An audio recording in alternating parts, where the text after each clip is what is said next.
जय हिंद साथियों, देश के लिए प्रोग्राम में आपका स्वागत है। 2014 से 2019 चल रहा है। जैसा कि पिछले 5 साल से हम देख रहे हैं कि राष्ट्रवाद या देशभक्ति या एक विशेष धर्म के प्रति जिस तरह की बातें हम सुन रहे हैं, हम उसी के बारे में आज चर्चा करेंगे। आज हमारे साथ इस प्रोग्राम में हैं बाबर आलम जी। देश के लिए प्रोग्राम में बाबर आलम जी, आपका बहुत बहुत स्वागत है। आज हम आपसे कुछ सवाल करेंगे और उसी के बारे में चर्चा करेंगे। पहला सवाल जो आपके लिए है, क्या मुस्लिम लोग 4 शादियां करते हैं? नमस्कार सभी देशवासियों को, जय हिंद, आदाब, सत श्री अकाल। मैं बाबर आलम जी। मीत जी, आपका क्वेश्चन जो था बड़ा फनी लगा मेरे को। पहले तो इस क्वेश्चन पे मेरे को हंसी आती है कि इस महंगाई में, आज के दौर में एक किसी भी व्यक्ति को देख लो, संभाली नहीं जाती, आप 4 की बात कर रहे हैं। दूसरी बात कि ये आप बताएं कि आपके आस पड़ोस में या आपके यार दोस्तों में, आपके जानने वाले में से मुस्लिम भाई होंगे। ऐसा तो नहीं है कि किसी भी जगह या किसी भी मोहल्ले में कि कोई मुस्लिम भाई नहीं है या कोई और नहीं है। तो क्या आपने उसको देखें कि 4 शादी कर रखे हैं? ये तो एक किसी के लिए नाम उछालना अलग बात है। हम हिंदुस्तान में कहते हैं, बाहर का बात छोड़िए, कई बड़े से बड़े एक्टर जो कि हिंदुस्तान में है और वो भी मुस्लिम नहीं, गैर मुस्लिम है, जिसने 2 शादी कर रखे हैं। तो आप ये मुस्लिम को बदनाम करने वाली बात ये आप नहीं बोल रहे हैं, ये आरएसएस की चाल है जो कि बदनाम करना चाहते हैं। जैसा कि कहा जाता है कि मुस्लिम लोग जो हैं वो बच्चों को अल्लाह की देन मानते हैं और जनसंख्या को बढ़ाने में भी उनका विशेष योगदान है। तो उन बच्चे ज़्यादा करते हैं, ऐसा लोगों का मानना है। आप इसके बारे में क्या कहना चाहेंगे? मीत जी, फिर आपके बातों पे मेरे को हंसी सी आ रही है। फिर आप वहीं पे घूम के आ गए जहाँ पे शादी वाली बात थी। आप ये बता सकते हैं कि खाली मुसलमान ही नहीं है। मैं बिहार से बिलोंग करता हूँ और बिहार के राजनेता ऐसे हैं जिसको कि 11 बच्चे हैं। रही बात, कोई भी इंसान इस दुनिया में आता है, वो अल्लाह का कहें, भगवान का कहें, वो देन है और खुदा का शुक्र है कि वो धरती पे कदम रखते हैं। बाकी ये एक किसी विशेष समुदाय के लिए कहते हैं कि मुस्लिम ज़्यादा बच्चा पैदा करते हैं। तो क्या बिहार के राजनेता हैं हमारे, बहुत पावरफुल हैं, पॉपुलर लोग हैं। मैं किसी का नाम नहीं लेना चाहता हूँ आपके शो में, मैं किसी को बदनाम नहीं करना चाहता हूँ अपने बानी से, लेकिन आप खुद समझदार हैं, आप दुनिया देखे हैं। अगला सवाल है, जिहादी यानी आतंकवाद विचारधारा के मुस्लिम लोग होते हैं, उनको देशद्रोही माना जाता है। इसके बारे में आप क्या कहना चाहेंगे? मीत जी, मैं आपको बताना चाहता हूँ कि जिहाद क्या चीज़ है। जिहाद इसे कहते हैं किसी लाचार, मजबूर, उसको जगाना, उसको उठाना, किसी को मदद करना। जब हम रोड पे चलते हैं और कोई कांटा है और अगर आप नहीं हटाएं, इस्लाम में उसे भी गुनाह मानते हैं और उसी को हटा के साइड कर देना, उसी को ही जिहाद कहते हैं।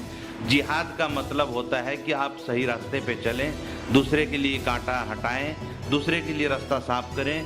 कोई मुसीबत आपके ऊपर आता है, आप चाहें कि जो मुसीबत मैं झेल रहा हूँ वो मुसीबत आने वाले पीढ़ी, हमारा देशवासी उस मुसीबत से निजात पाए। जिहाद इसे कहते हैं। जिहाद का मैंने आपको बताया कि रास्ते से कांटा हटाना, अपने आप में जो अपने अंदर बुराई है उस बुराई को भी मारना, जिहाद कहते हैं। जिहाद का ये मायने नहीं है कि किसी को तकलीफ पहुंचाना, किसी को जान मार देना। अपने आप को बिल्कुल क्लीन करने का मतलब है कि जिहाद। जब हम नमाज के टाइम जाते हैं तो दुनिया से बिल्कुल हट जाते हैं, उसी को कहते हैं जिहाद। कि हम अगर खुदा के पास इबादत के लिए पहुँचे हैं मस्जिद में, तो वहाँ कोई और दिमाग में मेरा बात नहीं आए, इसी को कहते हैं जिहाद। जिहाद का मतलब होता है कि हम बिल्कुल क्लीन रहें, किसी का मदद करें, कमज़ोरों को हमेशा सहारा दें, उसी का नाम है जिहाद। अभी भी जवाब आपने पूरा नहीं दिया है। सवाल है कि इनको इस्लाम के लोग जो हैं, इनको आतंकवाद के साथ जोड़ के देखा जाता है, इनको देशद्रोही क्यों माना जाता है? आतंकवाद का कोई जात नहीं होता है। रही बात कि आतंकवाद को मुसलमान के एक थप्पा दे दिया है। आतंकवाद क्या जिसने गांधी जी को मारा था वो मुसलमान था? वो आतंकवाद नहीं है। क्या जिसने इंदिरा जी को मारा वो आतंकवाद नहीं थे? क्या जिसने राजीव गांधी जी को मारा वो आतंकवाद नहीं थे? लेकिन आप किसी एक समुदाय को आतंकवाद का थप्पा दे दें, ये बहुत गहराई, ये आप समझने का कोशिश कीजिए। जो मैं बोलना चाहता हूँ, ये कुछ लोग हैं हमारे हिंदुस्तान के अंदर जो कि आपस में फूट डालना चाहते हैं। जैसे कि मैं करूँ तो वो आतंकवादी, आप करें तो वो कुछ और। इसका एग्जाम्पल मैं शॉर्ट में देता हूँ। मैं बिहार से बिलोंग करता हूँ, मैं बिहार में रहता हूँ। बार बार मैं बिहार का इसलिए नाम लेता हूँ, बिहार के अंदर आप जाके देखिए, अगर कोई ब्लास्ट होते हैं तो कुछ होते हैं उसी का नाम दे दिया जाता है माओवादी। और अगर यही उसी में पकड़े जाए कोई मुस्लिम धर्म के बंदा तो उसी को नाम दे देते हैं आतंकवादी। जिस दिन हिंदुस्तान के अंदर माओवादी खत्म हो जाएगा, मैं गारंटी लेता हूं इंशाअल्लाह उसके अगले दिन से आतंकवादी नहीं होंगे।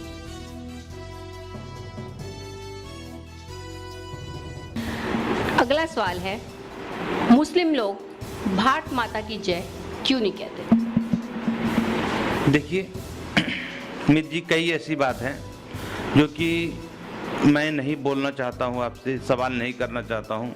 कोई सवाल में ऐसा ना आपका जवाब मैं दे दूं आपका सवाल का, ताकि आपको नहीं पूरे लोगों को बुरा लगे। पहली बात कि दुनिया में कहीं भी किसी देश को माता नहीं मानते, माँ नहीं मानते हैं। तो जब पूरा दुनिया किसी को माँ नहीं मानते तो आप सिर्फ भारत को माँ क्यों कहते? रही बात, आज कोई बात होता है, चाहे चीन से हो, पाकिस्तान से हो, श्रीलंका से हो, हम उसे कहते हैं कि मैं तुम्हारा बाप हूँ। तो मैं दो तरह का बात नहीं बोल सकता हूँ, या तो मैं किसी का बाप बन के माँ नहीं कहलाना चाहता हूँ। ये मेरा पर्सनल सवाल है, मैं ये किसी के साथ शेयर नहीं करूँगा कि आप क्या कहते हैं या दुनिया क्या कहती है। ये मेरा मानना है, मेरा पर्सनल ये जवाब है आपसे कि मैं दो तरह की बात एक जवान से नहीं बोल सकता हूँ। इसीलिए कि जब भी मैं कहीं बात कुछ भी होता है, चाहे वो चीन के साथ हो जाए, पाकिस्तान के साथ हो जाए, श्रीलंका के साथ हो जाए, तो मैं हमेशा ये ठोक के कहता हूँ छाती कि मैं तुम्हारा बाप हूँ। पाकिस्तान को कहता हूँ, बांग्लादेश को कहता हूँ कि मैं तुम्हारा बाप हूँ, और फिर आप कहते हैं कि माता है।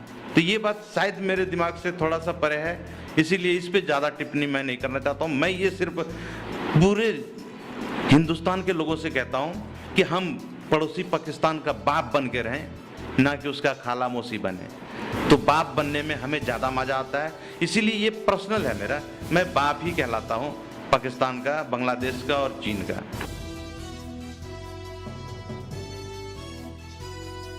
अगला सवाल, कहा जाता है मुस्लिम लोग कट्टर होते हैं, अपने धर्म को छोड़ के वे दूसरे धर्मों के धर्म स्थलों पर कभी नहीं जाते। इसके बारे में क्या कहना चाहेंगे आप? देखिए, मुस्लिम लोग ही नहीं, हम तो कहते हैं दुनिया में जितने लोग हैं सब किसी को, जैसे हम अपने माँ बाप के लिए कट्टर हैं, अपने देश के लिए कट्टर हैं, इसी तरह आप अपने जिसको पकड़, हम कभी भी मुस्लिम लोग किसी को बुरा कहते नहीं, अपना कभी छोड़ते नहीं। ये मेरा मानना है कि हम अपने माँ बाप को जितना इज्जत देते हैं, ठीक है, हम दूसरे माँ बाप का, आपका माँ बाप का मैं इज्जत कर सकता हूँ, संस्कार कर सकता हूँ, लेकिन अपने माँ बाप की तरह आपकी माँ बाप को सेवा नहीं कर सकता हूँ, क्योंकि मैं अपने माँ बाप से फुर्सत ही नहीं है। लोग कहते हैं कि तुम्हें, बहुत सारा लोग हमारे विषय में बारे में बोलते हैं कि यार तुम्हें तो बड़ा लोग वो कोसते हैं, तुम्हें वो ऐसे बोल दिए, आपको ऐसे बोल दिए। मैं कहता हूँ देखो, मेरा दुश्मन चाहे जितना हो, मैं कहता हूँ मैं अपने दोस्तों में से इतना व्यस्त हूँ कि मैं अपने दुश्मनों पे ध्यान नहीं देना चाहता हूँ। तो इसी तरह मैं कहता हूँ, कोई आप भी हैं, आप भी जिसको मानते हैं, जिस भगवान को भी मानते हैं, दिल से माने। अगर आप पर्सनल दिल से मानेंगे ना तो दूसरे जगह जाने का जरूरत ही नहीं पड़ेगा। ये मेरा मानना है, ये इस्लाम का मानना है कि जिसको भी मानते हैं आप सॉलिड मानिए। ये ना कि हम वहाँ चले जाएंगे तो अछूत हो जाएंगे, या वहाँ चले जाएंगे तो ऐसे हो जाएंगे। ये तो ऐसे कोई गिला शिकवा नहीं है कि हम मंदिर में नहीं जाते हैं।